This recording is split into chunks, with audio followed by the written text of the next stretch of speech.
अकोला महानगरपालिकेसमोर असलेल्या एका हॉकर्सने एका महिलेला मारहाण केली आहे। कपडे खरेदी करण्यासाठी आलेल्या महिलेने ते भाव विचारला आणि भावावरून त्याच्यात वाद झाला आणि वादातून त्यांच्यामध्ये शाब्दिक वाद झाला आणि वादातून त्यांना मारहाण करण्यात आली। महिलेला आणि तिच्या पतीला पायपाने मारहाण करण्यात आलेली हेच ती जागा आहे। आपण पाहू शकतो की याच ठिकाणी आता ही जागा मोकळी दिसते, पण या ठिकाणी दररोज कपड्याची दुकानं लागतात।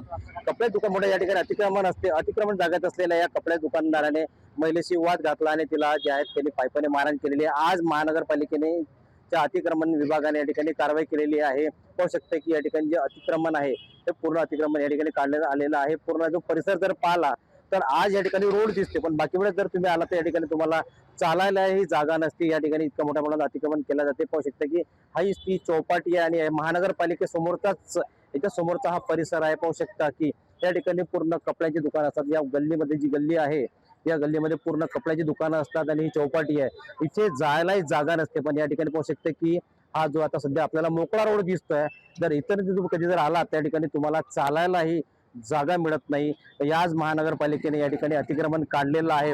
पण आता हे किती दिवस, कारण वारंवार या ठिकाणी जर पाहिलं तर आज अतिक्रमण काढलं जाते आणि संध्याकाळी पुन्हा ठिकाणी अतिक्रमण जे आहे ते पुन्हा जैसे ते पाहायला मिळते। पण काल घटना झाली आणि आज अतिक्रमण काढलेलं आहे, त्यामुळे आता हे अतिक्रमण किती दिवस राहते, म्हणजे अतिक्रमण कारवाई किती दिवस राहते आणि हे जो मोकळा रस्ता अकोलेकरांना किती दिवस पाहायला मिळतो हे पाहणे तितकंच गरजेचं आहे। पण जे घटना जी आहे घटनामध्ये प्रमाणात जी वाढ होते, कारण काही दिवसापूर्वी एका हॉकर्सकडे एका व्यक्तीला मारहाण करण्यात आली होती आणि आज जे आहेत काल जे आहे काल एका महिलेला मारहाण करण्यात आली आणि आज जे अतिक्रमण विभागाने कारवाई केली आणि सध्या अतिक्रमण तर कुठेही दिसून येत नाही।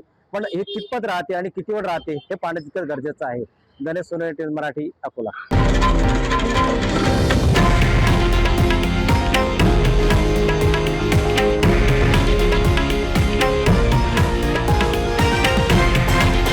हे आहे देशातील नंबर 1 न्यूज नेटवर्क आणि आपण पाहत आहात TV9 मराठी, एकमेव।